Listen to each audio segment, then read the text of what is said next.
once, my ass. I'm on my floor. Bonjour, Monsieur Pussycat. Cracking toast, Robert.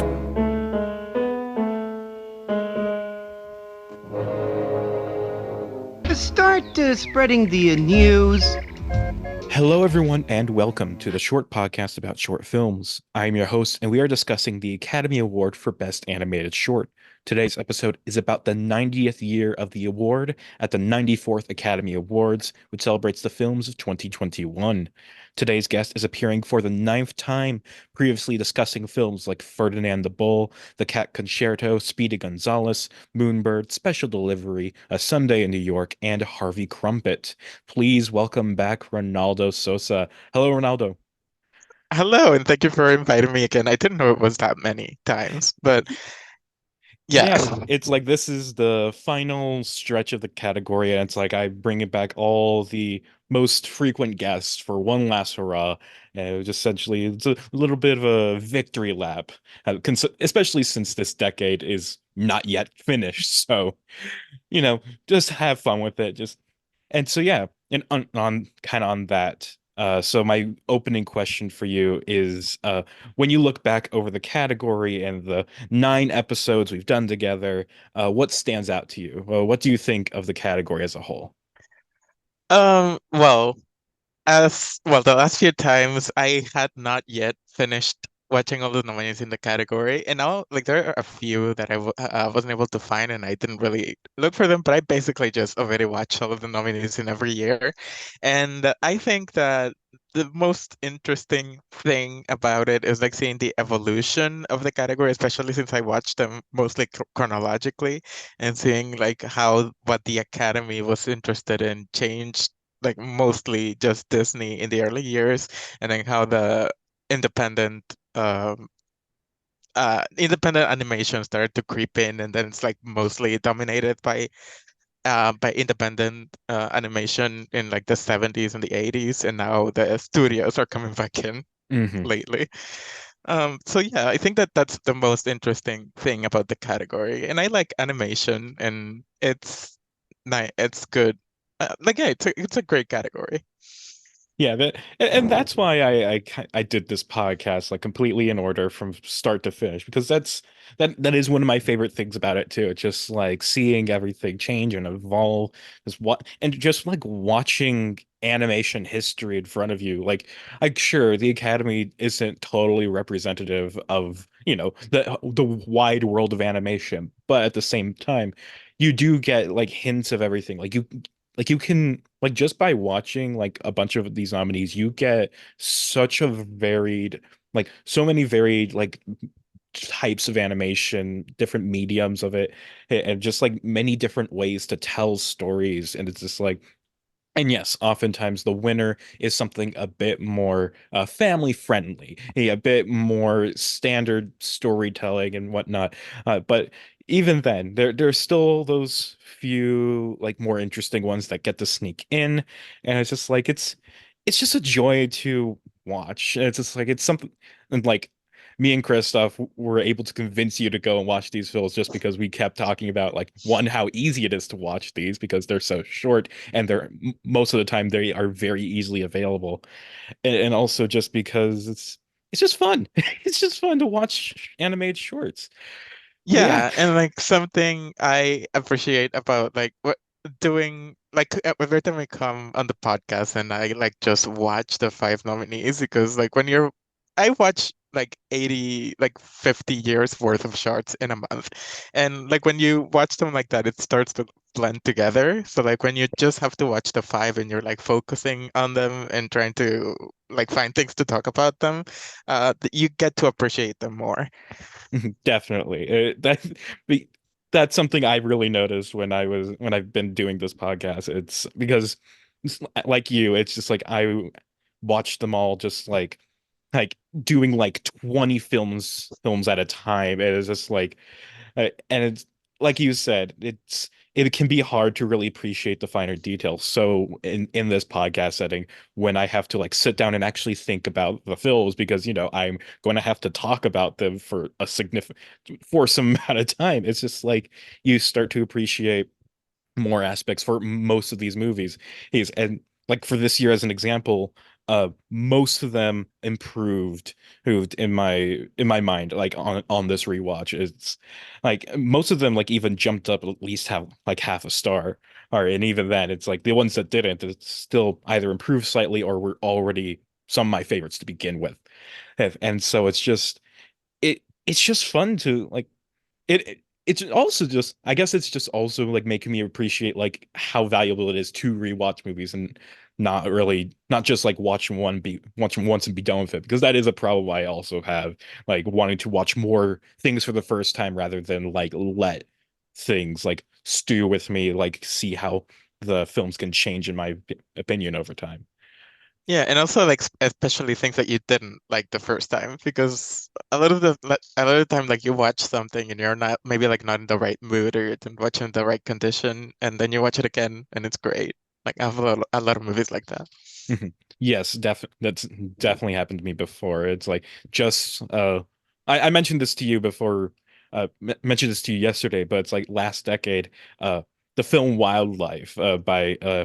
Tilby and Forbes, it's like that used to be one of my least favorite nominees because I thought it was so boring in my first watch. But it's just like it's just because I watched like that's a 15-minute short, I think, and I think I watched it amongst like a bunch of other like 5 minute, 6 minute short films, so that just feels so long. It feels, and it's a more deliberately paced film than some of the other nominees we get in this category. But watching it for the podcast, like actually, thinking about its themes and also researching the history behind it, suddenly it became one of my favorite films of this category, and it's in the top 10 of the last decade as well. Yeah, and like to speaking about watching all of the shorts in a short period of time, I basically don't remember that at all. And I Yeah. didn't watch it that long ago. Yeah, maybe you should set some time aside and we can check out Wildlife again. Maybe I will. May- Well, maybe listen to the episode first and then go watch it. It's actually a great episode, though. I think it's the one of the longest. Yeah, because I do listen to the episodes, but I try to do it chronologically, and now I'm like in the middle of the 70s, I think. So I Yeah, have decades to catch up on. you took a little bit of a hiatus there. Yeah. Um, but yeah, take your time with it. Don't worry. But But yeah, God, what a great category. But before we get to talk about this year's category, there is also a Best Animated Feature category at the Academy Awards. So to be fair to them, Ronaldo, I'm going to list off the names of the nominees for Best Animated Feature this year, and I want you to tell me in just one word what you think of them, or simply say you haven't seen it if you haven't seen it. Are you I've ready? seen them all. Yeah. Okay, sure. Uh, First we have the winner, which is Encanto. Okay. Then we have Flea. Amazing. Then we have Luca. Gay. Yes. Number four, we have the Mitchells versus the Machines. Also gay. Yeah. Number five, we have Raya and the Last Dragon. Dragon? I don't know. I don't remember that movie. It's also gay, but Yeah, but anyway, our first nominee and the year's winner is The Windshield Wiper, directed by Alberto Mielgo. This is the first and only nomination for Mielgo, as well as producer Leo Sanchez. Mielgo was first born in Madrid in 1979, and by the age of 17, he was interning at various animation studios in that city. He had never had formal animation or art training, never went to art school, instead just teaching himself as he grew up and learning everything else on the job. He made a name for himself in the film industry as a concept artist, storyboarder, and background painter. His early film work came on films like Corpse Bride, the DreamWorks Sinbad movie, the seventh Harry Potter film, and the Beatles edition of Rock Band, as well as collaborations with gorillas. Like our last nominee who worked with gorillas, Robert Valley, Mielgo also found himself working on Tron Uprising, which ended up earning Mielgo an Emmy Award for his production design work on the series. From there, Mielgo was hired by Sony to work on what would become known as Spider-Man Into the Spider-Verse.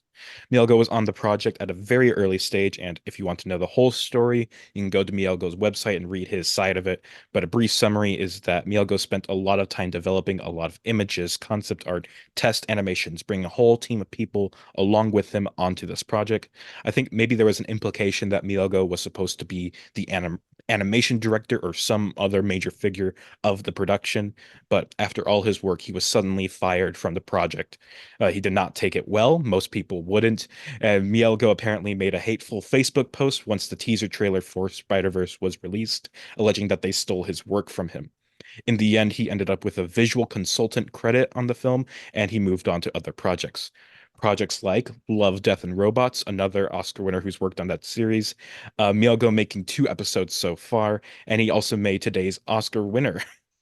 The windshield wiper originates with the simple conceit, what is love? Mielgo wants to try and answer that question, and to do so takes many different stories from his life, set in many different places from his life, and creates a series of vignettes which try to paint a complete picture that answer the question. Mielgo then tries to set the POV. He decides the question is being asked by someone who's never been in love and develops the film from a voyeuristic perspective on the outside looking in. The production of the film, like so many other films in this category, is a film made in his spare time. Mielgo would work on it whenever he was in between other projects, beginning after Uprising, stopping when he was hired for Spider-Verse, working on it again until he got Love, Death, and Robots, and so on. And the whole thing was really a self-appointed challenge. Mielgo wanted to see if he could make a film, and so he began making one. His love of animation is partially due to the fact that every art form is available in animation, from every kind of visual art to writing and music and everything else that can be in an animated film. And gotta hand it to Mielgo, he certainly tries to include every art form into this film with a variety of different animation styles and techniques being used to create the different vignettes. The windshield wiper begins with a man sitting alone in a cafe, overhearing an argument between a couple. He poses the question, what is love? We are then thrust into a series of different vignettes portraying different relationships. Two people smoke together on a beach. A homeless man talks to a mannequin. A man moves into a new apartment. Two people in a grocery store swipe on Tinder, unaware of each other's presence. A young girl stands atop a building, ready to jump off. Ronaldo, what did you think of the windshield wiper? So like I was telling you before we started recording, this was the first year that I started following the category. Like the year before, I watched all of the nominees, but I wasn't like really like paying attention to it. Then in this year, I started looking up the short list. I started looking for all of them. I ended up watching all of the ones in the short list before the nominations were announced. So I had opinions, and at the time. This might have changed after the rewatches today, but at the time, this one was my favorite of the five that actually got nominated. It wasn't my favorite overall, but it was actually the only one that I would have nominated of the 15, of the five that got in. And I think that yes, it is about the what is love. And I wouldn't say that it's like particularly insightful or deep about what love is or anything like that. But I think that it finds a way to like show the lack of connection that people have in the world, like the thing of technology and how people look at each other through screens.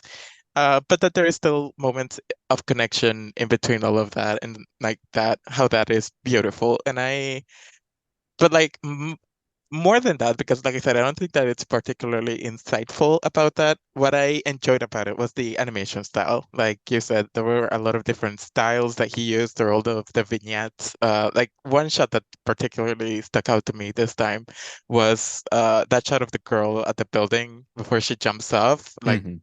that looked really beautiful. And I just think that it looks great. And it's not like anything particularly new in the narrative, but I still really enjoyed it. Mhm. Yeah, So I started from like a different perspective from you in that I did not like this movie. In fact, uh, for this whole decade, the Academy seems to pick my least favorite nominee of the bunch every single year so far. Uh, which I'm not gonna like hide that it's like uh, there's not gonna be a suspense as to what my least favorite nominee is for each of these lineups in these last 4 years. It's going to be the winner. But that being said, on this rewatch, I found myself liking the film a bit more, and w- I really wanted to like try and really understand like why you and Christoph really like this film, and try to understand like if like I see a lot of hatred, or at least like split opinions on this film online, where it's like some people think it's really like basic and pretentious, other people think it's really profound. And it's like I want to try and really grapple with what this film is trying to say. Hey, and what I come from it, first of all, is that I don't think this film is trying to be it's not saying phones are bad. It's not that kind of stupid ass message. It's like, wow, if only technology didn't exist, we would love each other more. It's like, no, it's not saying that. What this is active contemplation of the idea of love. And it's like, and it, like I kind of mentioned in the paragraph before, or it was like this is meant to be from the perspective of this one guy, like the guy at the start who asked the opening question, and he's clearly somebody who's alone. And he is genuinely asking like, what is love? And so we see all these different scenes that I imagine are supposed to be what he's seen. And it's like at first he is very pessimistic about it. He is like he sees all these different scenes of people like not being together. It's like the two people on the beach who are just kind of there smoking together, not really being connected. The two people in the grocery store who are just swiping on their phones rather than seeing the person right next to them. Things like that. The girl who's killing herself, and it's like all these different scenes of there's so many scenes where it's just people who are separated, people who are like these misconnections and things like that. And it's like that's what he thinks like love is today. But as the film goes on, especially as we get into the ending, we do see more like real connection in there. There is actual, portrayal of what love is. And it's like it is both a film about love and also about loneliness and like the isolation that this modern society can like be like it can cause us to be. We can't our what am I saying? Like there is some merit to the idea that in our technological society we are more isolated than we otherwise would be. However, we can still find love in that. And I also there's an interview between Mielgo and also Barry Jenkins for some reason, where he talks about how like there is an idea that like or his pessimistic idea for the future is that we will just slowly become more and more isolated. However, it's like there is still hope. Like he still feels hope that like we that won't happen. But that is an idea that is like a potential. And that is something that he is tackling in this film with these like kind of isolationist scenes. So that all that being said, I think the film is still a bit pessimistic. I think and it spends so long on the idea that like people are so isolated. Like the majority of the film is the isolation, and with only just like the last like minute or two being uh more about like actual connection and things like that. I don't think it really builds up to the eventual realization. And also I think the final line's kind of stupid. Love is a secret society. Like I get what he's saying, but I think it's just kind of hacky. And but regardless, it's like I still enjoy this film a bit, at least on a visual level. Like you were saying, it's still a really gorgeous film. I still really love the animation style. I think it does move in a really interesting way. And if you don't really think about it, that's something that's terrible to say. But if you don't really think about it, the individual scenes are very nice. Uh, well, maybe not nice, but they're well made. They're well put together. It's a nice montage, but it's just not as intellectually interesting as I think maybe Mielgo wanted it to be. And I think maybe if there was a bit more development, a bit more movement, a bit more uh like a gradual change from the more isolationist scenes to ones that are more fulfilling, then I feel like this film would be a lot more powerful. But as is, I think it's fine. It's it's it's nice to look at. There's nice scenes, but overall, I just don't think it works as well as it needs to. Yeah, I don't disagree that it's not like really intellectually challenging, and I do think for me like the point where the transition point comes like sometime after the middle. I didn't like exactly look at the time, but there was like a scene where a couple is talking and the woman's asking like, "Oh, what do you like? What color do you see when you think about yourself?" And he's like blue. And when do you think about me? And he says red. And then she asks him again like, what color do you see when you think of us together?" And he doesn't say anything, but like the colors in the screen is like just a lot of different colors. Mhm. And so like basically like, oh, like together you're one color, me are one color, and those two colors together are purple, but like us together is not just purple, it's like all of these different colors, and all of these colors make like two people getting together like make it so much more than just the sum of of its parts. Mhm. And again, that's a really basic concept. So again, I wasn't really like intellectually interested in this. The first time I saw it, I was just like, oh, that looks pretty. And Yeah. sometimes that's enough for me. And I think that that's basically why I like it. Yeah. It's more of a visual thing. And for animated shorts, like I'm a lot more forgiving of like not particularly great writing, because if you have like an interesting animation style, if it's well made, I am a lot more forgiving of that if it's an animated short. Mhm. Yeah, I definitely understand that. And I do like that scene a lot, like the scene you described. And it's like I wish that happened earlier. Like I said, it would help the film like flow a lot better. And I feel like it would help people like understand better that this isn't a phones are bad movie. But but yeah. And it's something I actually want to touch on. Like we'll talk about this for each of these films because my main thought about this lineup when the nominees were announced and after I watched them was that none of these films feel like a winner. None of these films feel like a film that would win this category. Partially because like half of these films are films that would be rated R with excessive nudity or violence or whatever, or and the other And then one, there's Robin Robin. yeah, and then there's Robin, which is the 30-minute long storybook film that's not actually based on a story, but those films also didn't really win this category ever, or with the only exception being next year. We will discuss that then. Uh, but and and there's also Box Ballet, which is a foreign film, which tells this kind of generic love story. And even then, that film still doesn't feel like a winner, especially considering that, It's uh, Russian. yeah, it was Russian and the invasion of Ukraine had happened recently at that point. I mean, and it was just like the voters were not in the right headspace to vote for a Russian movie, and also even then, I feel like they wouldn't vote for it really regardless. It's just kind of whatever. It definitely feels like a nominee, but then again, so do all of these films, and so I want your thoughts as to why you think this is the film that won.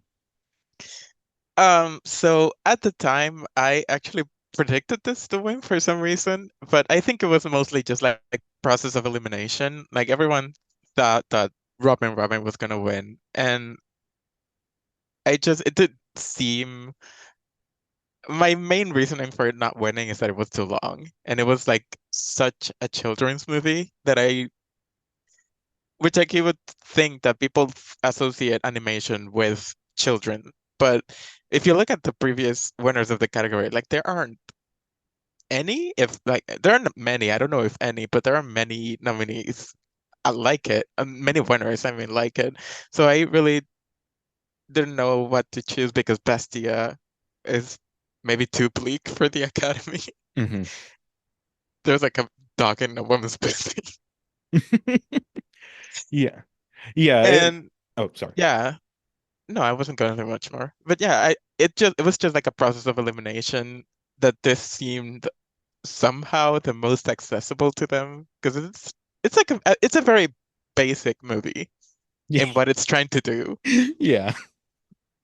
Um, yeah, that's definitely one of the reasons. It's just like yeah, just the idea that none of these films are very uh like of the ones that are like this is probably one of the more accessible ones, and even despite like it being more adult, it's like that isn't an immediate disqualifier. Or although one of my main reasons as to why I personally predicted a Robin this year, and I just thought it's like all of the films that ever win are at the very least family friendly, if not explicitly for kids or families. It's like the only exceptions are a few things like Logorama and a few others that I can't think of off the top of my head. But it's just like, and I was still hesitant Oh, about it. special delivery too, which we talked about. Yes. There's there's a few examples throughout, but it's like most of the time it does tend to be the family friendly film. But in thinking about it, and it's just like a lot of the I feel like one of the main reasons that it did end up winning is because it's just by kind of happenstance that this film was released during COVID. It because like Miyagi, he was working on it ever since like 2013, 2014. But this happened to just come at the exact right time when people were feeling a lot more isolated than they usually do. And it just like it resonated because we were feeling a lot more isolated at that time. But then again, it's like as I thought more about it, I feel like it it, it is probably a bit more simple than that. It is probably like kind of what you were saying, that it is just kind of a simple message about like what is love of, and it's just like damn, it's so true that we don't really love like we used to back in the day. We nostalgia, whatever. And it's just like, yeah, okay, whatever. And it's like that's probably the main reason why it won. But you know, Yeah, it just was the right year for it to win. I don't think that it would have won in most other years. yeah, it that's definitely also part of it. It definitely like would not have won like if it was nominated the year before or the year after, it would not have won. If I can't think of a year where it would have won except maybe 2015 with Bear's story, but even then, like that's such its own can of worms that it's like hard to decide. Like really, I'm just looking at the years that like where an unexpected film didn't win, like Bear's story and Mr. Hublot, and even the like the Lost thing. It's like maybe it could have gone in those years, but even then, I think just the fact that it is a film more aimed towards adults is like, especially since it's a film with nudity in it, with a sex scene, it's like don't get many of those to win. So Yeah. yeah, but yeah. Um, Anything else you'd like to say about this film? And well, like, do you have a favorite vignette of all of them? My favorite vignette would probably um probably the one because it's just so silly, the one with the two people at the grocery store with the phones. Like they're just swiping and then they like match with each other and they're like right next to each other and then they're just like, would you rather say something nice to this person or just keep searching? They Yeah, just keep searching. that that is that's kind of the infamous one where it's just like that's what people point to when they're like, "Yo, this movie's just about how phones are bad." But the It's one silly and they may laugh. the ones that stuck out to me the most are the ones of two people on the beach just kind of sitting next to each other. It's like that's one of the things where it's just like it's one of my favorites because that's the one of the ones that has the actual development in, because it's like it's one of the first ones that they show in the short. I think it's like right after the opening thing where the two towers like crash into each other. Or Yeah. and it's just like it starts out what you think it's just like, oh, these people aren't really like there for each other. They're just smoking together. It's like, who cares? But then it's like it's also brought back in the end, and it's meant to be like, yeah, these people are experiencing each other. Like even though they aren't like talking or anything, and they're not even really touching each other, it's just like they are They're still, enjoying each other's company. yeah, it's like they're together. They are still in love. This is an example of what love can look like. I and another one I really liked is the homeless man who's talking to the mannequin. And I think it's hard to understand what he's saying, but I think he thinks it's like his wife or whatever.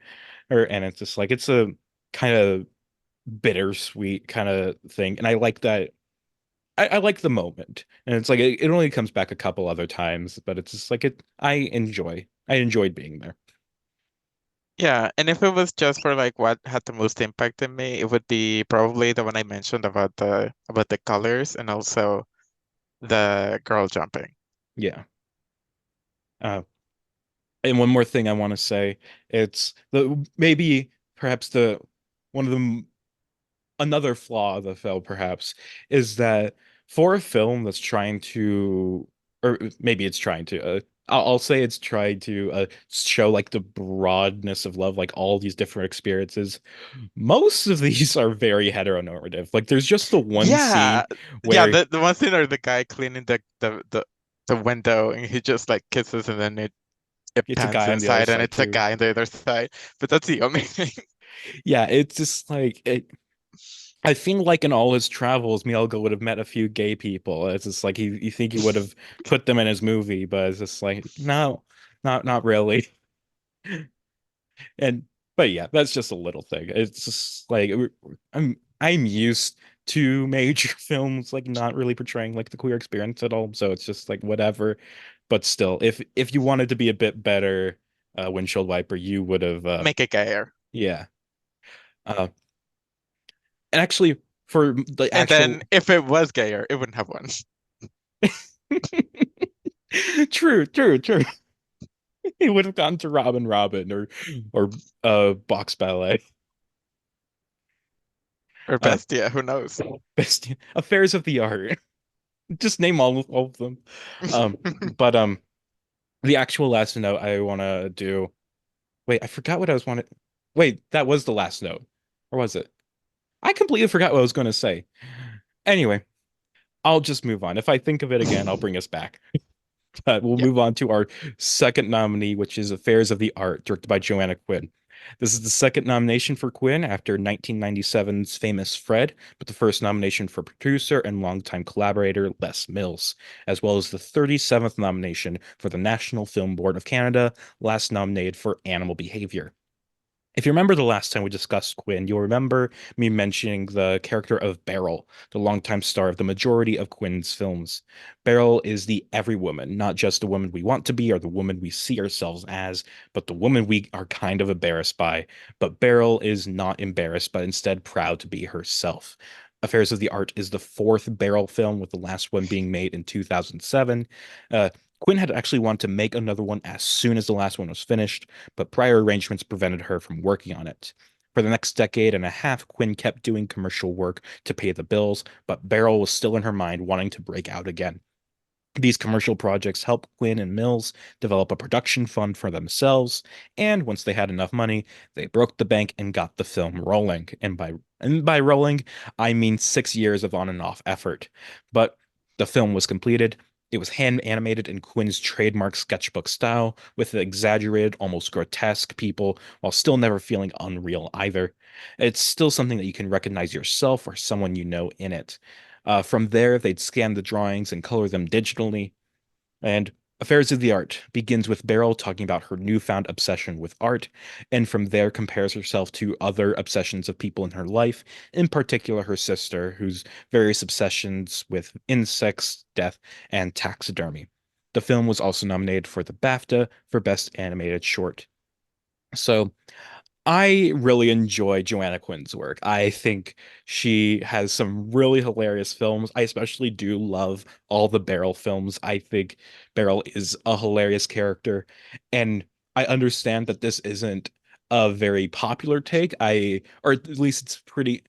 the Barrel films are controversial for those who have seen them because some people think they are very annoying and they're not very funny. I'm not sure where you stand on this, Ronaldo, but I am very pro Barrel and pro Joanna Quinn, and I'm very pro Affairs of the Art. It is a disgusting movie, but that is part of why I think it's hilarious. I think it just has a great, almost childish sense of humor while still being very adult in its themes. Like it's being I appreciate especially just how normal it feels, like it portrays like just the human body and nudity especially. Yeah, I think it's just like it's not especially it's not sexualized, but it's just very real. Well, and it's just like I really enjoy that. And I especially love like the brief interludes while Beryl is like describing the stories, how we see her developing her art, like when she's painting herself blue so she can just lay flat on a canvas, call it like a self-portrait or whatever. Or and it's just I was just very much on this film's wavelength. And even then, I think it might have been a tad too long, and not every comedic bit worked for me, but it's still, I enjoyed my time with it. And Ronaldo, I'll hand it over to you. Are you going to hate this? I did hate it before. Okay, good to know. This was easily the one that improved the most for me because the first time I saw it, I just thought it was really gross and off-putting, and I just wanted it to be over. But this time, I think that the grossness and it's purposeful, which I knew that it was purposeful the first time, but I just like saw what she was trying to do with it. Like I said, portray people as they are, like portray regular people like like nobody's perfect. And I also thought that like the style of animation, it being so gross, like reflected what she was talking about with her sister and her obsession with like decay and death, and like from the very first story that she tells, that like she used to play with insects and put them inside a jar, and when they died she took them and put them in like a little box and then buried them and then they dug them back up just to see what happened to them. And I really thought that that animation style was the best way that she could have portrayed this. And also like I like the whole thing with the obsession that she like that's the central theme of this movie, like the role that obsession plays in art and artists, and how you probably need to have that if you want to be an artist, and how that manifests in different types of art. And I just really liked it, and I definitely see how it can be annoying, because I thought so the first time, but it clicked for me this time, and I really, really liked it. This is the only Barrel short that I've seen, but I want to watch the other ones now. Yeah, I think you'd very much like the first one. I think it's called Girls' Night Out, where Beryl goes to a strip club. But yeah, I think they're all very fun. Uh, it just Joanna Quinn, like I just said this, but I love Joanna Quinn's work as a whole. She has all these different shorts too. Like there's one that's just these two lesbians together. There's one that's like a bulldog meant to represent like the British Empire. It's just like she's a great filmmaker, and in fact, her worst film is the last one that got an Oscar nomination, in my opinion, because Famous that one, Fred, I did not like that. yeah, and it's because that one is so like so not like Joanna Quinn or her style. Well, it's like it's her just recreating a storybook or whatever. Or it's just not as good because part of her appeal is like her style and her sense of humor, and it's just and that's why I like this one. Although another complaint I do have is I feel like we focused way too much on the sister. Like I would have liked more like more varied ideas of like the obsession. Like we do see brief scenes with like her grandmother or her son, and or even her husband gets like one little moment, but still I would have liked more perspectives, like just jumping around to all these different people and their obsessions and how they impacted Beryl's life and whatever. But and in this one we just get mainly her sister Beverly, and it's like I would have liked to get Yeah. more. And then there's that story of the cat being Yes. shot. I did like that. I thought it was kind of funny how like the son would It escalates a lot. he built a fucking crossbow and waited for the cat to show up and killed it. And then he Using using the feathers of the dead bird. yes, yes, And also the funny thing that he kept the head, like the chopped off head of the bird, because when the yes. police comes later, he still has it. Yeah. And then he becomes like just this fucking loser who still lives at home and like has his shitty ass music or whatever. And see, this is this is why I want more characters because I feel like Joanna Quinn would have made like all these different interesting characters. And it's like, yes, I do love Beverly. I love how she goes to California. I love her obsession with Lennon and the fucking Trigger the horse that's dead. And it's just like how she marries a guy and moves to California and then divorces him because she's too obsessed with Trigger the horse. And And then then she she get keeps marrying rich men and getting richer. yeah, But do they say if they die or does she just divorce them? probably divorce. I feel like they must like just get annoyed with Beverly or whatever. But it's like she gets all the plastic surgery and builds her taxidermy empire and also gets into cryogenics too. Like she's a very fun character, but I would have liked more fun characters too. Yeah. But yeah, this was like I guess there isn't too much more to say. I feel like we've covered this film pretty well, but I just really enjoyed it.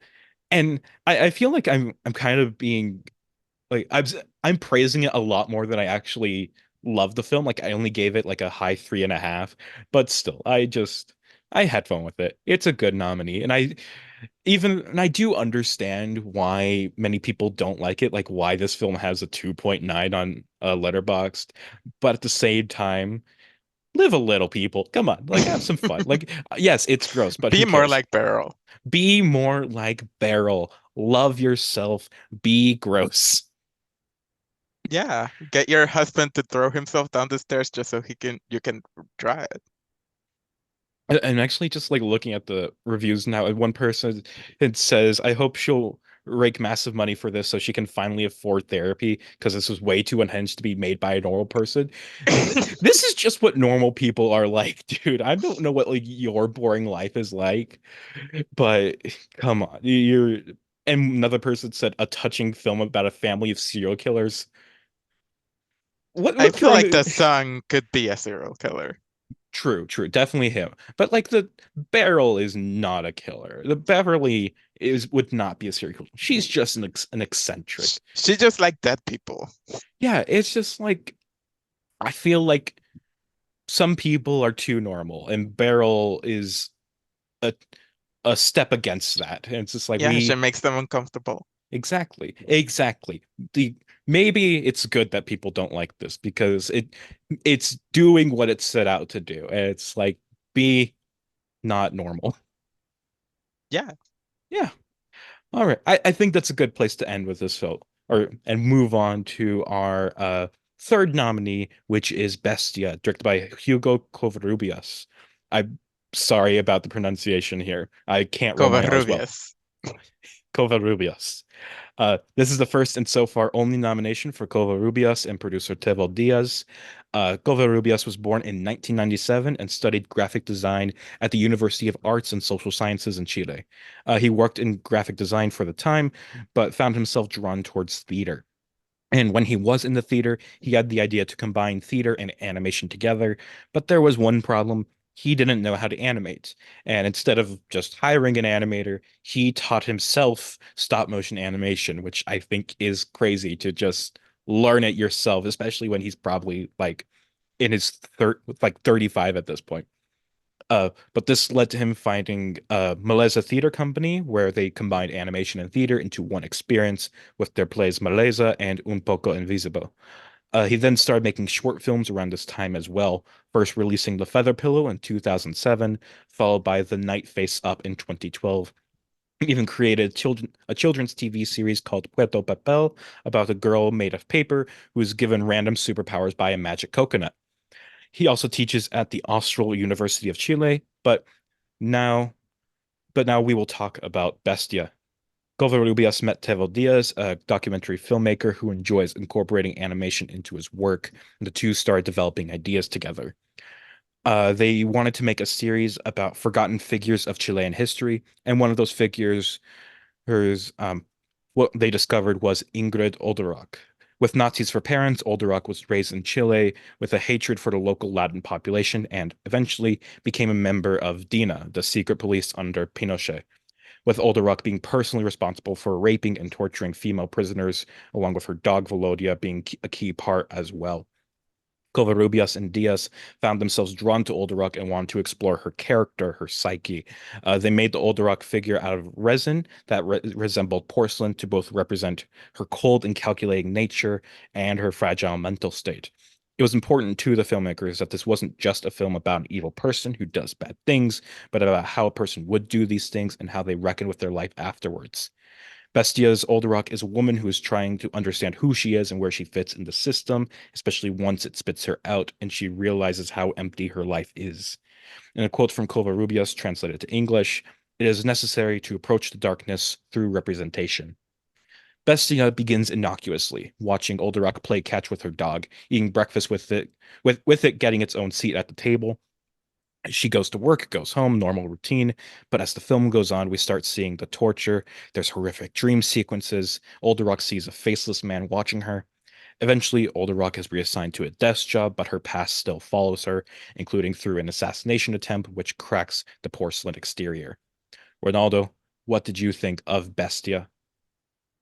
I think it's great. I love, again, great animation. Love, as you said, the way that they use the material that the doll is made of to like represent her character. Um, I the first time that I saw it, I had no idea what it was about, so it was a surprise when things started happening, but it's like very unsettling from the very start, even if you don't know anything, like you know that something's going on in the background. Like, I just think it's like really the sound work in the movie, which is not something that I paid attention to. It's just not something that was as important in the other ones. But like the way that it's like the way that you can hear the movement of the clothes every time that the dolls move. It's just really um it's a really powerful film.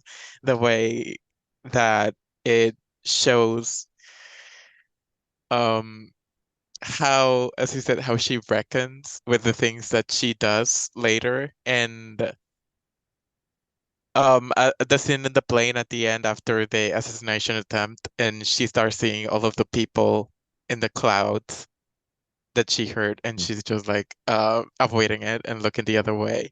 And I just think it's really well made, and I don't really know how to describe it. Really powerful film. Yeah.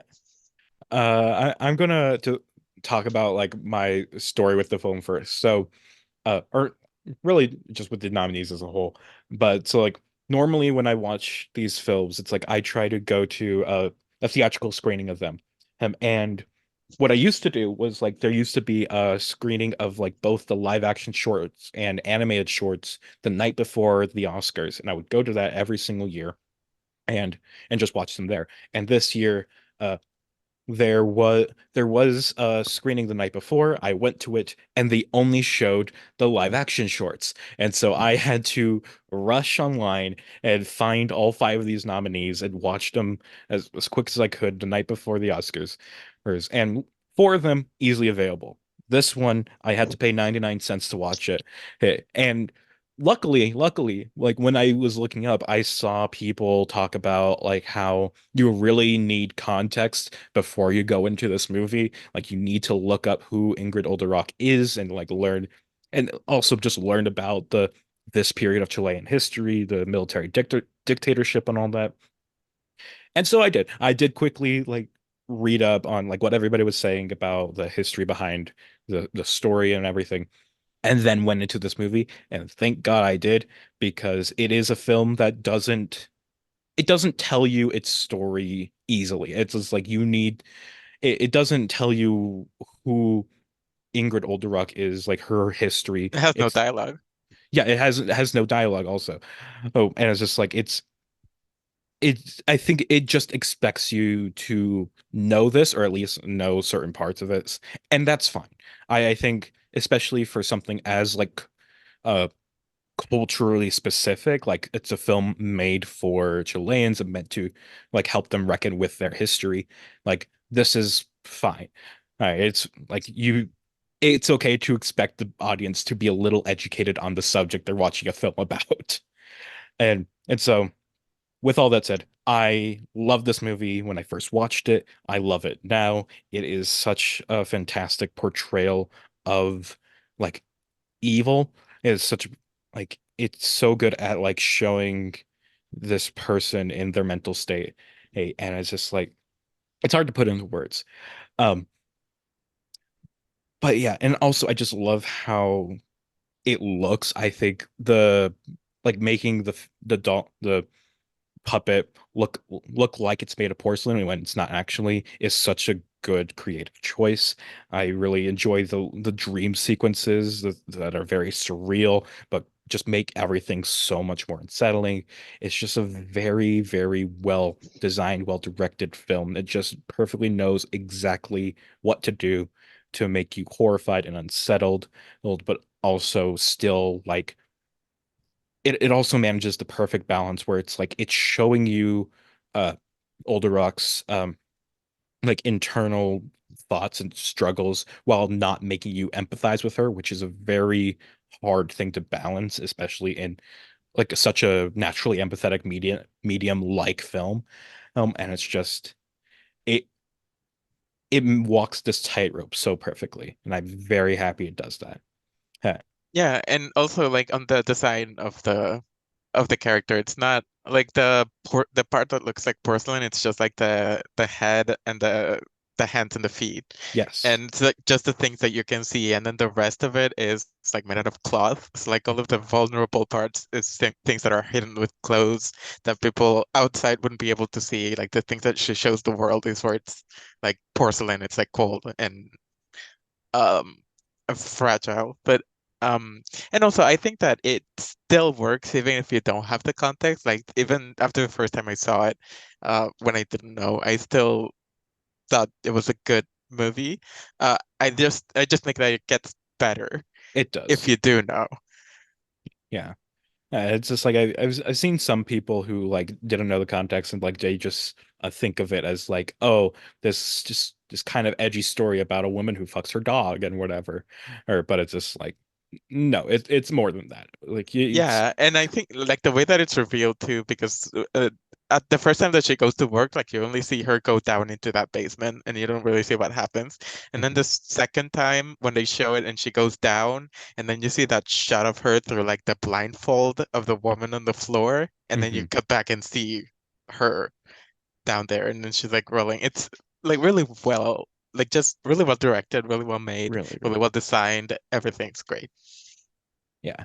It's just a very like it's hard to like really like especially like as neither of us are Chilean, it is kind of hard to like really talk about it in a meaningful way, but it Yeah. is just such a I don't really know wonderful. anything about Chilean history other than what I've learned in movies with this and what was the name of El Conde last year? And Bear Story. You did watch that one as well. Oh, was it Chilean? I didn't Yeah, know. like it's the like it's another film about like this era of Chilean Oh, history. yeah, yeah, yeah.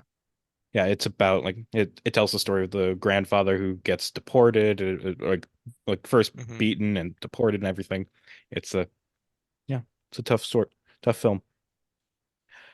But yeah, I unless you have anything else to say, I think we'll move on to the next film, to something a bit more Um, lighthearted. well, the only thing I wanted to say is that this Guillermo del Toro voted for this probably.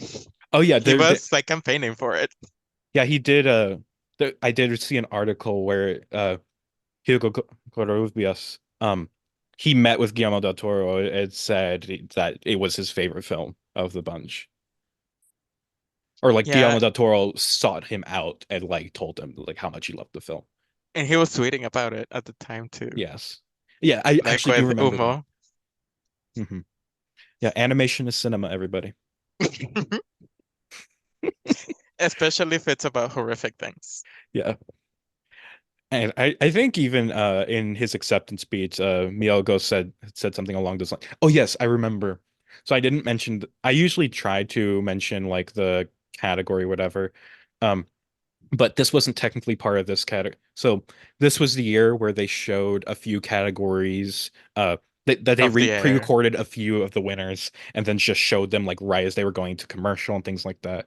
And Yeah. so uh for the presentation of Best Animated Feature, they brought out like Lily James and a couple other I forget who, but it's like a few people who were Disney princesses, and their opening to the category was pretty much like, "Wow, animation is kids' movies, and we parents have to suffer through them," and it's just like garnered a lot of hatred from the animation community, and um, so yeah, and so Rightfully.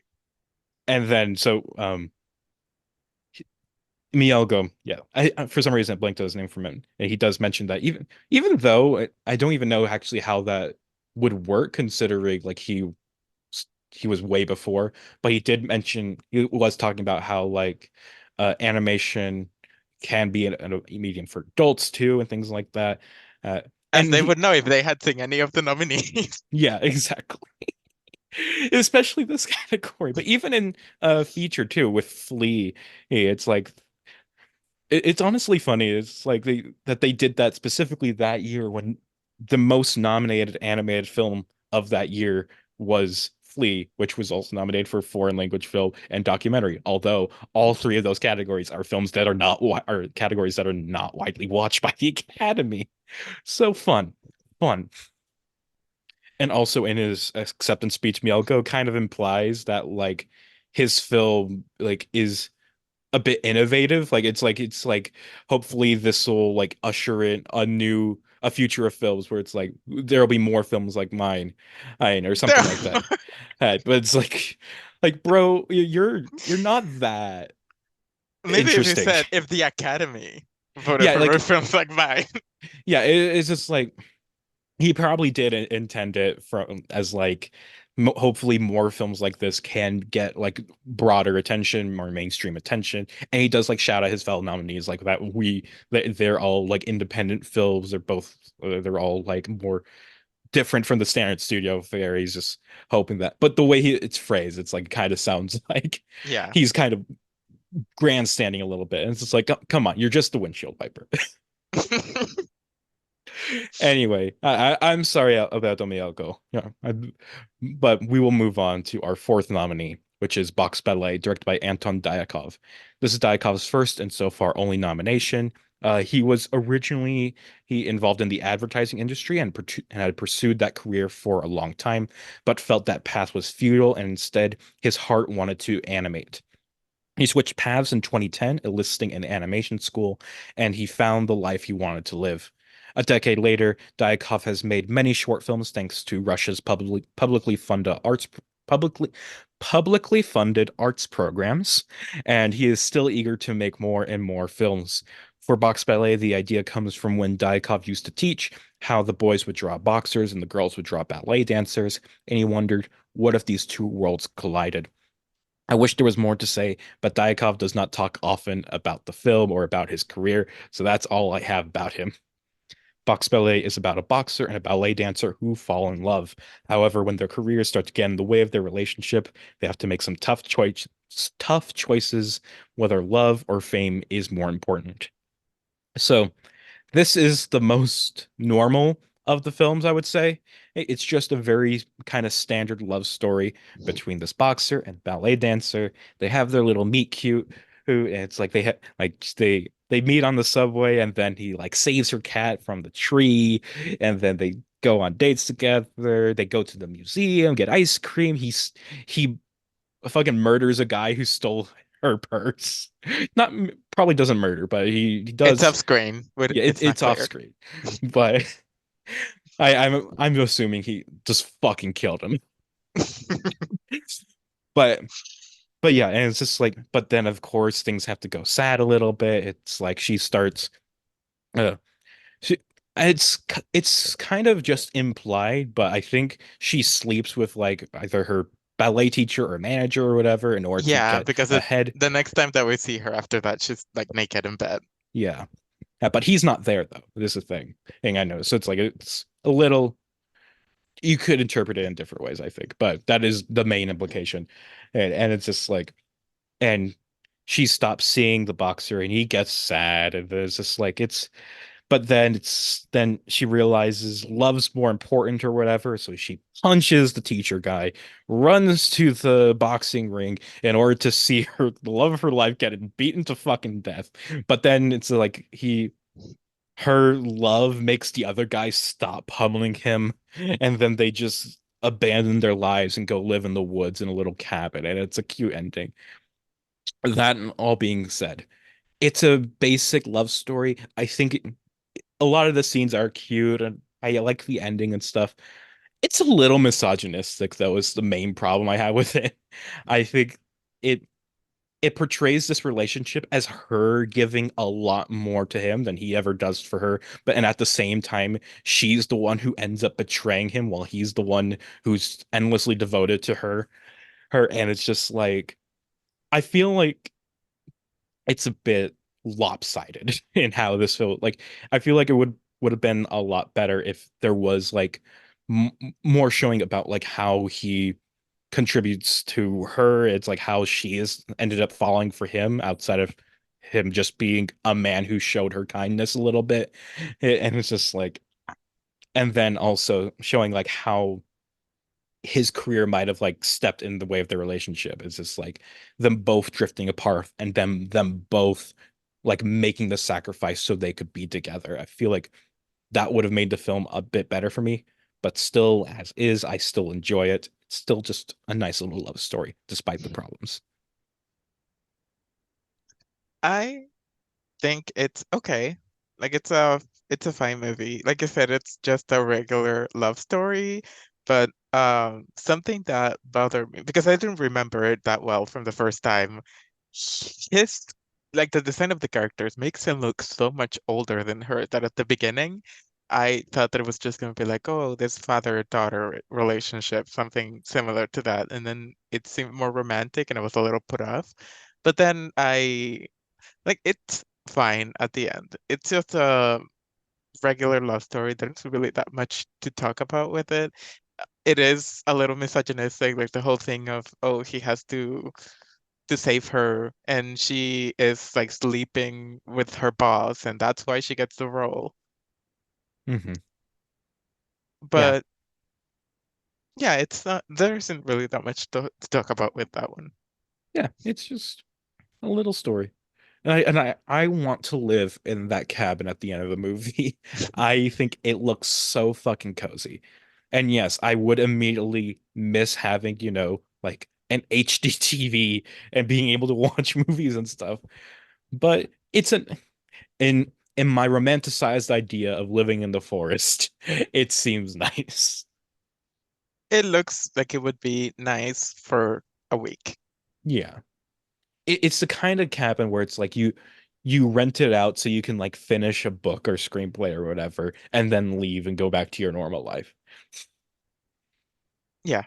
Yeah. And I also didn't know how to feel about that ending because like there she's cooking and then she starts hearing is it Swan Lake music? Yeah, I'm pretty sure like the ballet they show is Yeah, one like and then they're dancing and then they both watch TV and then it just ends. So I was trying to like figure out what they were meant to be thinking there and I couldn't figure it out. hmm. Actually, yeah, that's a good point. I just thought it was like them like actually, yeah, what is that ending?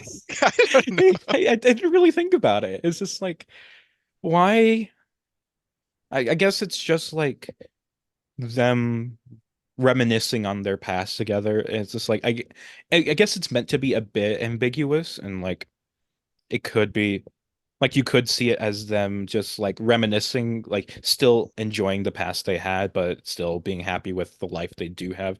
Or it could be a little like the ending of The Graduate, where it's like they're questioning like whether they made the right choice.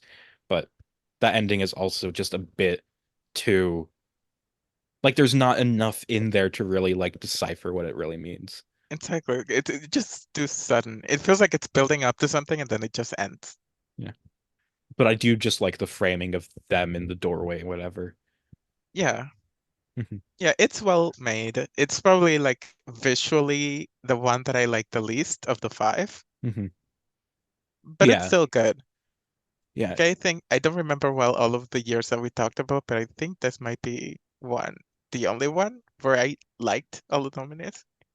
Maybe. Like we can look through it like at the end of the episode, just like Yeah, go through each year we talked about it, see like what we thought of every film. Um, but um, but yeah, on the animation style, it's like I while I was watching it, I was thinking it reminded me of like some a mixture between Richard Conde and Bill Plimpton, which are both very like exaggerated, kind of off-putting animators. And so putting them together isn't exactly great for visual appeal, but I think the visual style at least worked for the film. I didn't really hate it or anything, but maybe it was a little distracting at a couple points. But I it wasn't a negative thing for me. yeah, and something else that I liked is that transition when he's at her dance recital, and after it's done, there's just like a punch that comes from the camera, and it like his clothes come off, and he's in the boxing ring. Yeah, That was nice. that's a really good transition. I also just loved like the ballet scenes. I think they're animated really nicely, like especially that recital where they do Swan Lake. Like it's just like it's I thought it was just a great scene in the middle of the film when going from the ballet to the boxing ring. Perfect. Yeah, I love Perform Swan Lake. Anytime that it comes on in a movie, love it. Hell yeah. Uh, Another thing I want to mention, I messaged this to you before. So multiple articles about Anton Dyakov say that he started animating in 2020. Like that's when he like left his uh advertising career and wanted to become an animator, which is very confusing considering that that would imply that this was like his first movie after wanting to become an animator.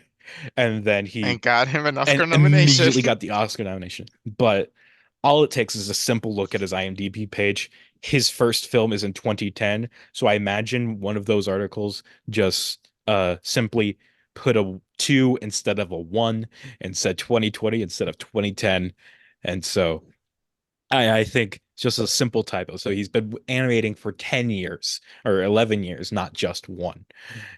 And so it's not crazy. It's just he became an animator. He made some movies. Good for him. And Yeah, yeah, no. and that's where we end on Box Ballet. And we'll move on to our fifth and final nominee, which is Robin Robin, directed by Dan Ojari and Mikey Please. This is the first and only nomination for both Ojari and Please. And oh, it's a 30-minute British film about talking animals. This must be another Magic Light Pictures film, right? What? No, it can't be. It's Aardman. It's their ninth nomination. What are they doing making this fucking movie? We'll get to that. But that's right. After 13 years, Aardman is back in the category with a Netflix distributed film for some reason. And that this is Netflix's second nomination after last year's winner, If Anything Happens, I Love You. The story begins in the early 2010s when Ojari and Please are two struggling animators trying to get some films made.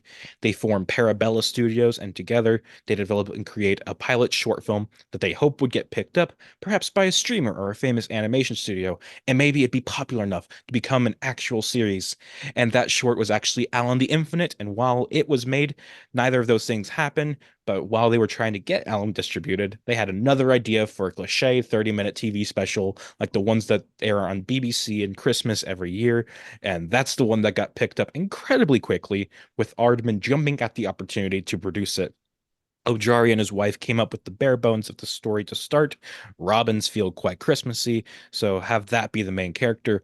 Maybe it could be about them stealing the star off a Christmas tree. And why not have the robin be raised by a family of mice?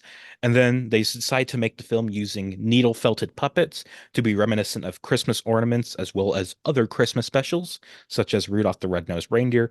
And like that film, Robin also espouses the joys of being yourself. The film is about a robin whose egg ends up with a mouse family, and she ends up being raised by them. One day, on a hunt for food in a human house, Robin tries to steal a whole sandwich, but her ambition causes her whole family to get notice. Robin just wishes to be a good sneak, and so she goes off on her own to a different house to try again. She doesn't get to sneak, but ends up meeting a magpie with a broken wing, whom she befriends after they run away from a cat together.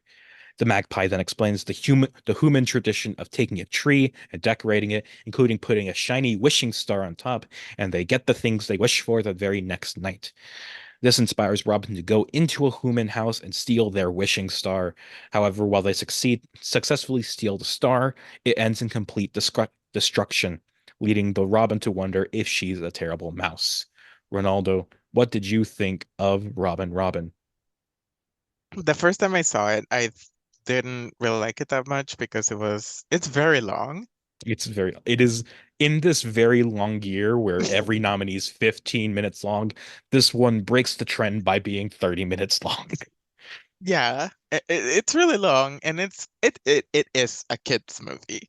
So I was like mostly checked out the first time I saw it. But like watching it now, I enjoyed it more. I think that it's really well made. I really like the animation. The animals look good. And it has, for being a kids movie, it does have a good message. It shows how you, like, for example, when they get the star and they wish on the thing that they want, they don't get it because you can just wish for something and have it happen. And also about how like you don't need to be like everyone else, like no, not conformity, like you don't need to be like the people that you grew up around, and the differences that you have can be an advantage and not something bad. Because at the end, she learns that being a bird, actually not being a mouse, helps the mice do their job better. And about collaboration, I think that the actors are great. Gillian Anderson is amazing. I love her in everything, but I think she's really good in this. Like her whisper singing is so good. I loved her every second that she was on screen. Well, she wasn't on screen, but every time I heard her voice, Mhm. Every time the it's cat was just, on screen. yeah, it's a good, feel good movie, and I didn't mind watching it again. And I maybe in 5 years could put it on again. Maybe it'll take you 5 years to build up the determination. But Yeah. yeah, uh, so I've made it clear that I'm not a massive fan of these 30-minute long British Christmas movies. It's like Wallace and Gromit, they're great. No problem with them. But the stuff by Magic, like Pictures, like even though I do like the gruff flow, some and stuff like Room on the Broom is just intolerable to me. And this feels so reminiscent of those movies, with the only exception being that the characters are animated in stop motion rather than just standard CG, which is a plus. I think the animation is great. I think it looks gorgeous. And at the very least, it's not like those other films in that it's not a very repetitive movie, although it does still feel way too long for me. And also, this film is a musical, and I think the songs are terrible. Um, but at the same I've time, yeah. oh, go ahead. Well, like her, the songs are not good, but I like the delivery of them. Um, but yeah, it's just a standard one of these movies. It's just 30 minutes of generic kids movie tropes. And it's like, yes, the I think the Robin is a bit charming. I think I like most of the characters. I'm actually a bit of a hot take. I don't really care for the cat that much. I think the cat just kind of distracts from a lot of it. It's just like we could have like the cat didn't have to come back a second time. We could have been out here much quicker and still get all the important parts of the movie. But anyway, hey, it's fine. I don't hate it or anything. It's just something that exists. That's all I really have to say. Yeah, that's another one. There's not really that much to talk about with it because it's very simple narratively. Like the animation is good, but there isn't anything crazy that needs to be discussed. And yeah, it's just a nice time. Like if you have kids, it's not the worst thing in the world to put for them to Mhm. be engaged for half an hour while you do something. Yeah, and it's like even though like spoilers, I do like this film more than the windshield wiper. I think I would still rather watch the windshield wiper because I think it is just a uh more interesting visually, even though this is still gorgeous, but and just more thoughtful and a lot less annoying than this one is. But I think what does put this one a bit above it is that it is charming at points. I think there's a lot of like I do like the sneaking scene at the beginning. I do like the ending. I think my favorite part of the movie though is after they successfully steal the wishing star or and then the robin and the magpie wish on it and it's just like hey, and you said that the wishing star doesn't work, but they got what they wish for. It's like he gets a bunch of little trinkets because the mice family was hiding underneath them, and Robin gets her family back. But it's like maybe she wished she was a mouse, but it's just like she got what she really needed in that moment, which was her family, and then she learned that she doesn't have to be a mouse or whatever. But with Yeah, all that being embrace your differences. Exactly. But you know what film does this exact same message, but better? Affairs of the Arts.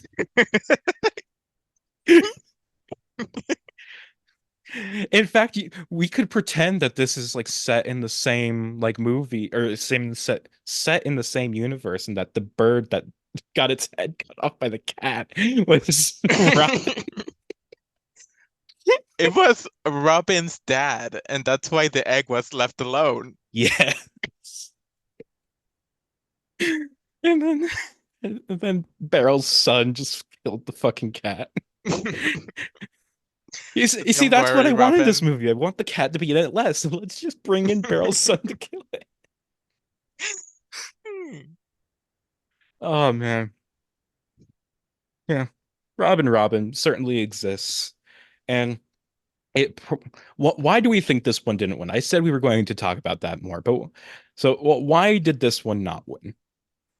So what I'm thinking is that so people don't need to vote for every category. So I assume that the only people who vote for the shorts are people who have watched the shorts. And I just think that it is so much a kids movie that a lot of the people voting just felt the same way you did. Like, Hmm. why is this so long? It's a kids movie. Why is it here? And so it just, I think that that was probably the main thing because otherwise I can't really think of anything else. Hmm. Yeah, and it's like I'm pretty sure it is a rule that's like you can't vote for the category unless you go and watch all five nominees. Like they do like ensure that. And so I imagine it's just like I imagine it was probably close between these two in terms of the voting because like we were saying earlier, there is a trend amongst the academy where it's like they tend to lean towards the more family friendly ones. It's like I feel like they might be a bit apprehensive whenever something's a bit more explicit. It's like why is this animated film have a penis in it? Oh, but Yeah, and but it multiple of these have penises on them. yes, Well, I think at least two. There might be. and Bestia had a vagina in it too. Oh, yeah, yeah. So yeah, plenty of nudity to go around. It's just like but then again, it's just like thinking about that, it's like that makes me lean more towards Robin as like it's a film that like strays from the bunch. But then again, it's just like I think the real answer is just that they found the message of Windshield Wiper a bit more affecting, Yeah. especially considering it is COVID. I think maybe that just tilted it over the edge in a year where otherwise Robin would have been the winner. Like I wonder if And oh, go ahead. yeah, what I'm thinking is that all of the reasons I can think of as to why Robin didn't win are the same reasons that I used to think that the fox, the bull, and the horse or whatever wasn't going to win either, and it did. So Mhm. Yeah, I we wonder don't know. if like if this year next year were swapped, it's like would uh would Robin have won next year, and then for next year would, let's say, Ice Merchants have won instead. Oh, I love Ice Merchants. Ice So Merchants good. is great. Not to spoil next year's lineup, but like there next year has four great movies and one bad one, and you can guess which one won. I don't dislike. Well, I think that the it's not well written at all, but it's so pretty to look at. And but yeah, it's my least favorite of the four of the But yeah, five. we will get that conversation. Me and Zeta are gonna have a ball talking about that movie. Oh, she's doing that. Yeah. Uh, but yeah. Uh, do you have anything else you'd like to say about Robin? Cast Gillian Anderson in more things. All right. So now that we've gone through and talked about the five nominees, let's rank them all. Ronaldo, start us off with your number five. So my ranking for this is completely different than it was before I rewatched them. So my number five right now would be Box Ballad. Uh, my ranking is exactly the same as it was before. My number five is the Windshield Wiper because it's not bad, but it's not good. Number four. Well, number four is Robin, but I still liked it. My number four is Robin, which is generic. Number three. My number three, I really like my top three, so it was hard to rank them, but my previous number one was the windshield wiper, and now it's number three. And it seems we have the same bottom three because my number three is Box Ballet. Hey, well, I guess not the same ranking, but the same three films are in our bottom three, which I liked. It's good, but it's just not as good as the other two. Okay, so I really love my top two, and I wish they could, well, both would have been great winners, but I think that just for the reason that it improved so much for me on this rewatch, I have to put Bestia at two. Wow, I did not expect that. Oh my God. My number two is Affairs of the Art, which I really liked. I thought it was a grand old time, but it's Yeah. just nowhere near my number one. Yeah, what I meant to say is that I really disliked the first of the art the first time I saw it, and that's why like the impact of it rising so much in my appreciation is what's driving me to put it at number one.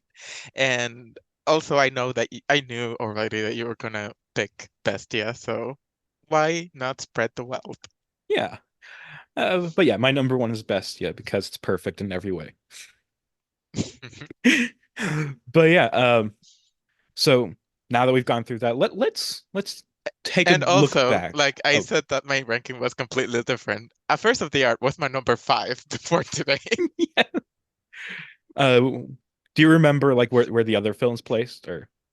Yeah, I had Windshield Wiper first, then Bestia, then Bugs Ballet, then Robin, and then A First of the Art. Wow. Uh, so yeah, pretty much everything changed except for Robin stayed the same. oh yeah, Robin and Bestia stayed the same because that was your number two as well. Yeah. Yeah, but still a lot of flipping. So congrats. Um, but yeah, so let's take a moment to look. Let's look back at the other episodes we've done together. Just like, or like, I'll just like, I don't know. So first we had Ferdinand the Bull in 1938. Alongside that, that was the first five-film year because we also had Brave Little Tailor, the Mickey Mouse short, Good Scouts, the Donald Duck short, Hunky and Spunky, and Mother Goose Goes Hollywood. And I just want to say, Hunky and Spunky. I didn't know this at the time, but Hunky and Spunky is currently the worst film to have ever been nominated, in my opinion. Well, I liked it more than Mother Goose Goes Hollywood, but they're both awful. They are both pretty bad. Like let me look at how low Mother Goose Goes Hollywood. I think it's in the bottom 10. But let me just check that. Um, Mother Goose Goes Hollywood. Mother Goose Goes Hollywood is number 12 from the bottom. Hunky Spunky is right smack dab at the bottom. Slightly worse than Kit Bull and Hiawatha's Rabbit Hunt. Oh yeah, you remember that you hate Kid Bull. Yeah, yes. You will, well, maybe you won't, but that I episode will will eventually. eventually, that episode's going to come out in a few weeks from now. And as of this recording. Uh but actually, do we really want to go through all 9 episodes? That's a lot. That's fine if you want. I don't know. Let, It's let, okay the way for me.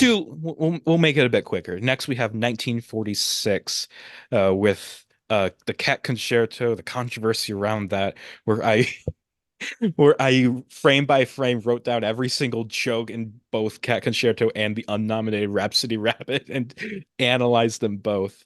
We also had John Henry and the Inky Poo, musical moments from Chopin, Squatters' Rights, and Walkie Talkie Hockey. It Uh, was an okay year. I really like the yeah, winner, but the rest were fine. yeah. It's kind of a mediocre year, I think. Hey, Cat Concerto is the only good one, but like Yeah. the only all the other ones, I think, only ended up being a 3 for me. But after that, we have 1955 Speedy Gonzales, as and as well as Goodwill to Men, The Legend of Rockabye Point, No Hunt and No Hunting. Another year with one of the films in my bottom 10, that's Legend of Rockabye Point. But the other three I think are all like pretty good. I think the other three are all 3.5s for me. Yeah, agreed. I just remember I don't like Rockabye Point at all. The other three are fine. I Yeah. really like Speedy Gonzales, which is a Yeah, surprise.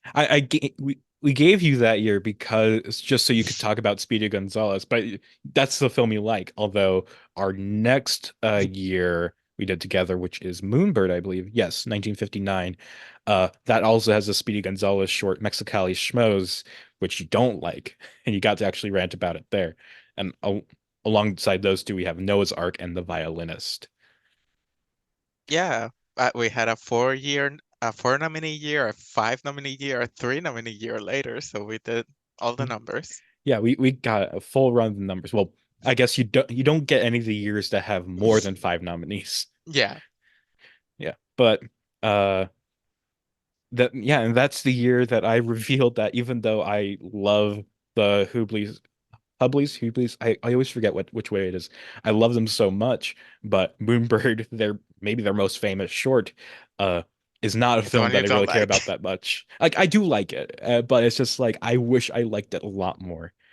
And that reminds me, the other day I was realizing that like you can just buy a film projector and you can buy just like reels of old films. So I was looking up on eBay just like all these old just looking up like 60 millimeter reels, 35 millimeter reels, and I found somebody selling a reel of Moonbird, and I had to force myself not to waste my money to on it because God, it was so tempting.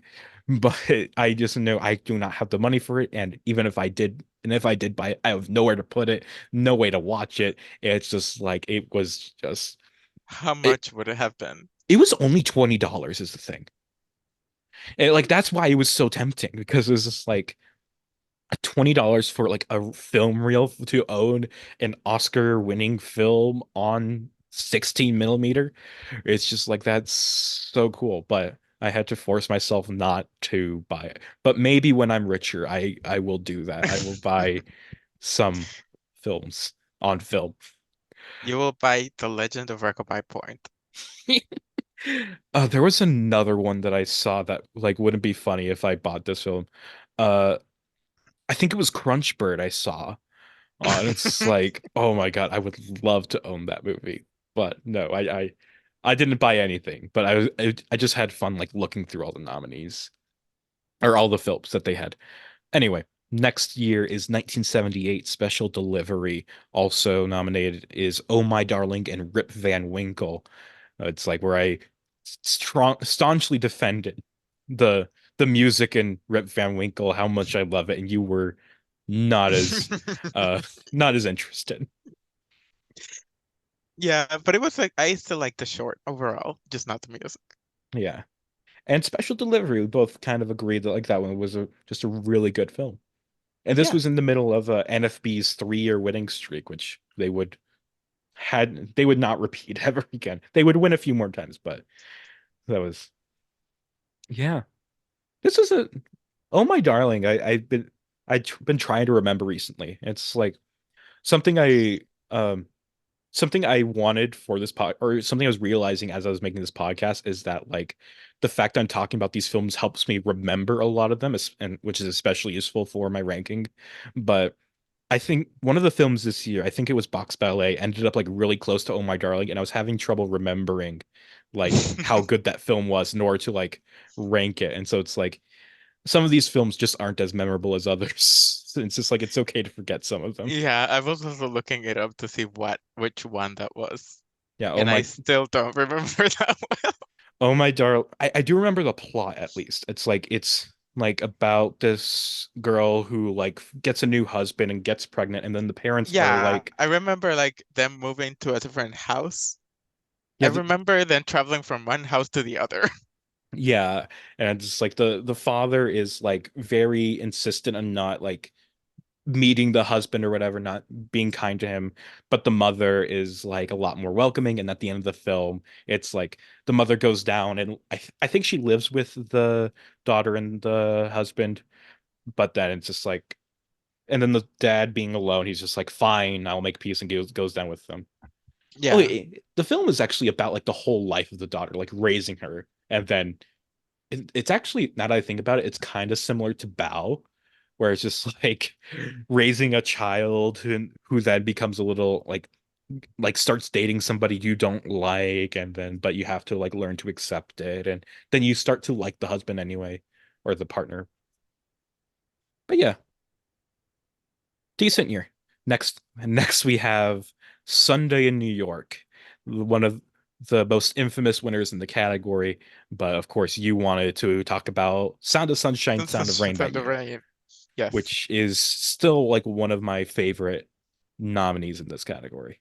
It's probably my favorite. Probably up there with I also love The House of Small Cubes. Hmm. That's actually the first nominee in this category I ever saw. I didn't even know it was nominated. I just saw it on Netflix once and put it Hmm. on, and then showed it to my mom. And yeah, it's great. And the funny thing is, those two are both right next to each other on my ranking, but they are at 13 and 14. But still very, very high. Like out of Yeah. 392 films, it's like, yeah, they're great. Uh, but yeah, and then we also have Sunday in New York and Mickey's Christmas Carol. Oh, and it's just like I think it's very funny that with this year, uh, like of course I understand why this happens, but like with this year, when people are like Sunday New York did not deserve to win, they're just like Mickey's Christmas Carol should have won instead because that's a Disney film. People know that film. They're like, yo, this famous film lost to this like unpopular shitty film. But then it's just like you need to watch Sound of Sunshine, Sound of Rain, people. This is easily the best one. Like, come on, Yes. easily.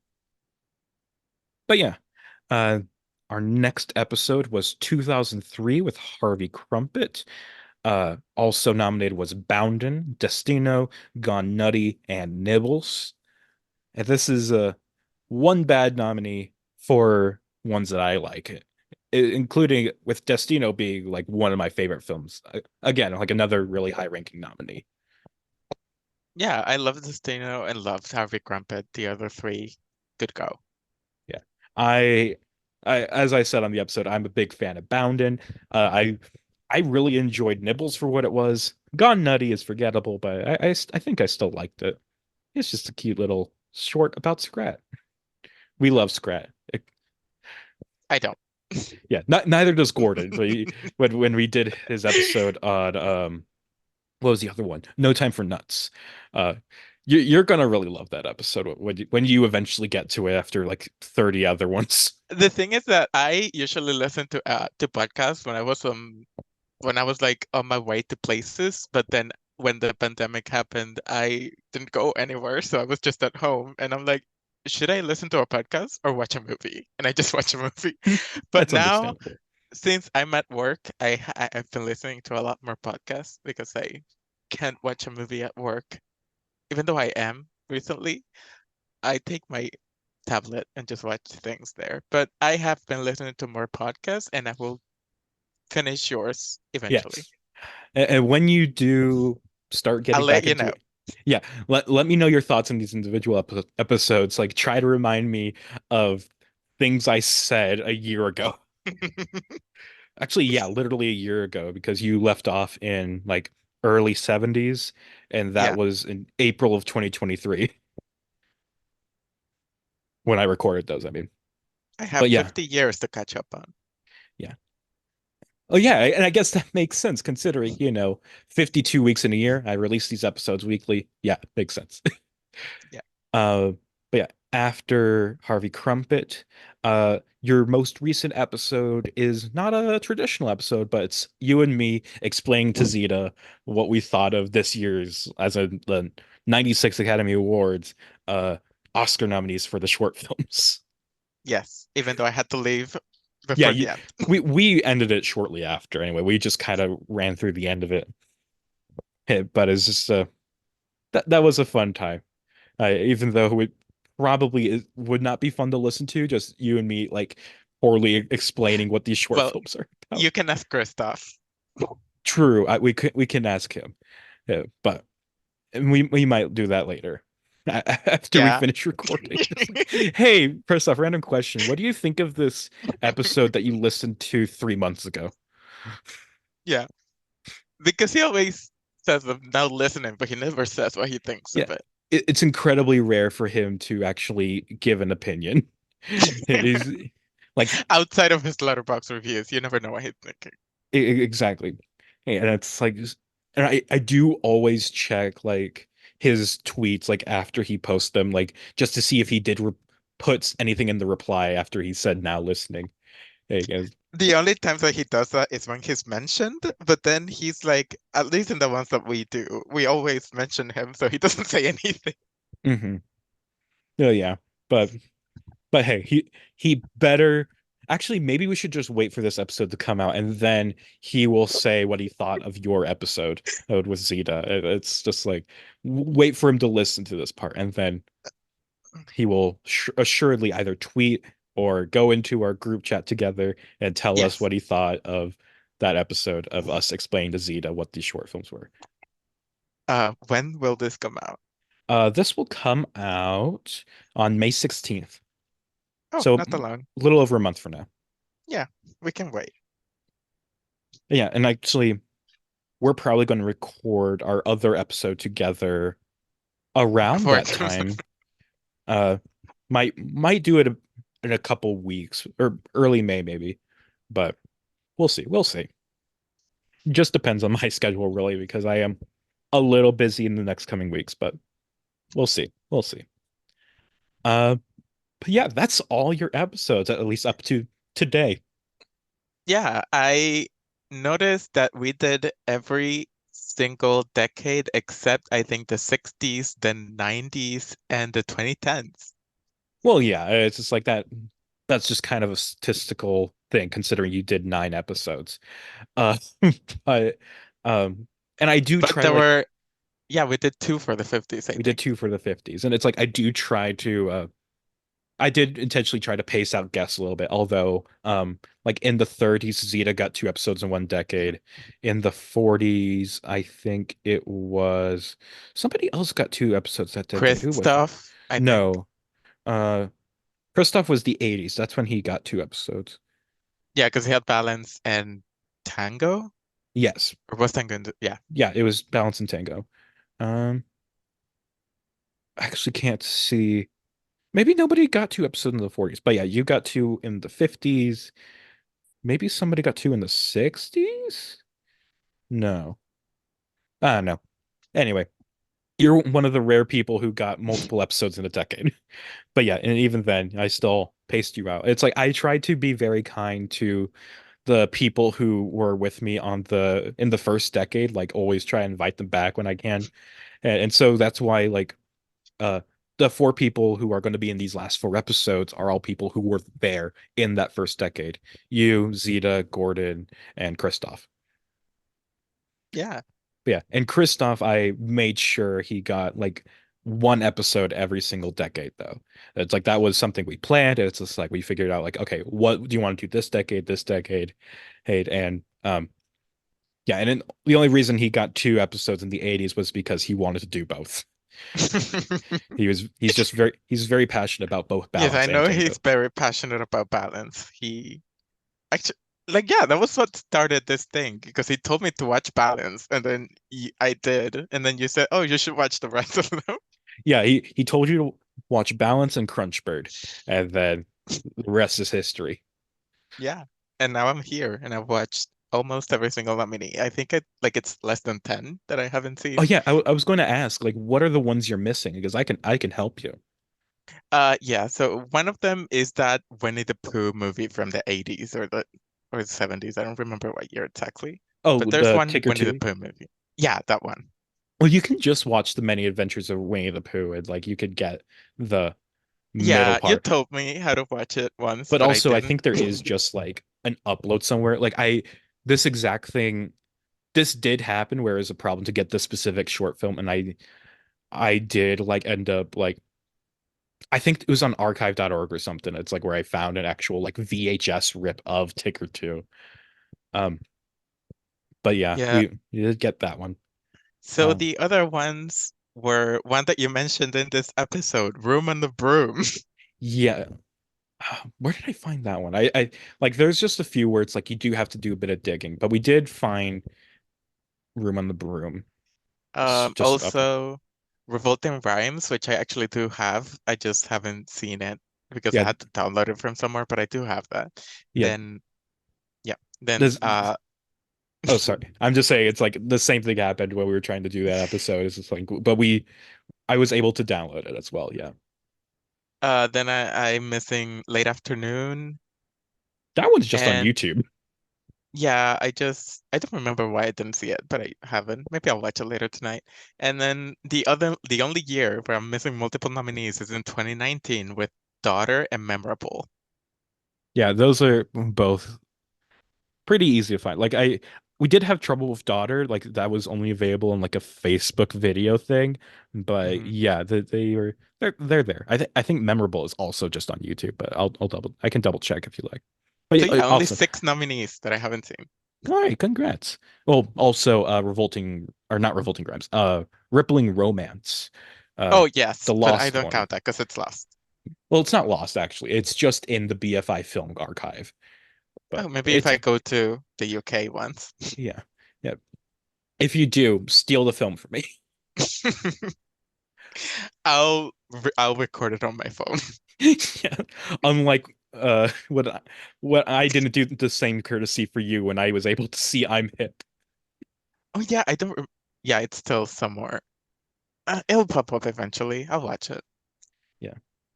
I'm hip was so fun. I really wish it was nominated this year, but no, we had to have Letter to a Pig and fucking We War is had to have Over. worse over. Yeah. The only thing that I'm happy about with that movie is that Sean Lennon did not produce it or direct it because I'm glad that he doesn't have an Oscar Hmm. because he was the one that got this made. So, Yeah. Yeah, but what I did ended up realizing was that the guy who made War is Over is actually a this that was his second nomination. It was just like because he also directed Lou, the Pixar short. That was just oh, funny I like coincidence. that. Well, I Eh, think that's okay. yeah. Eh, and I'll also just say that so before I watched these films today, the four winners were the bottom four, also the bottom four of this decade, where War is Over is the last place, then Boy and the Mole Fox Horse, then If Anything Happens, I Love You, then Windshield Wiper. And I'm glad to say that Windshield Wiper has risen up to fifth from the bottom, with Ladder to a Pig dropping below it.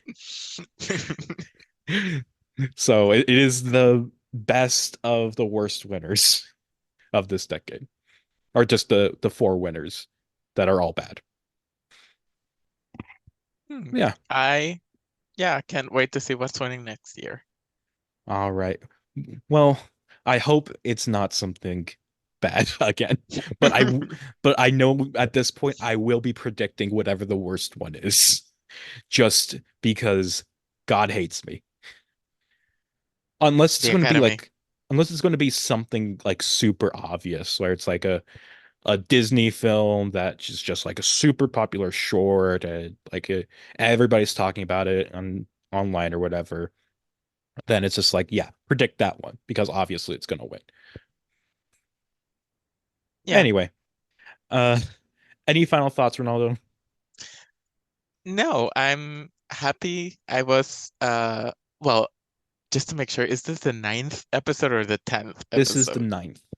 Okay, so I'm glad I was here 9 times, and in whatever you decide to do after you're done with the category, if you keep doing the podcast just with other things like you mentioned before, uh, I would be happy to be back again.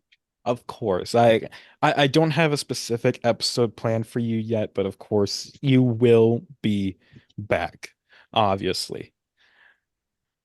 But Yeah, so yeah, it was a fun experience, and I'm glad that you started doing the podcast because it made me reassess some of the shorts, especially this year.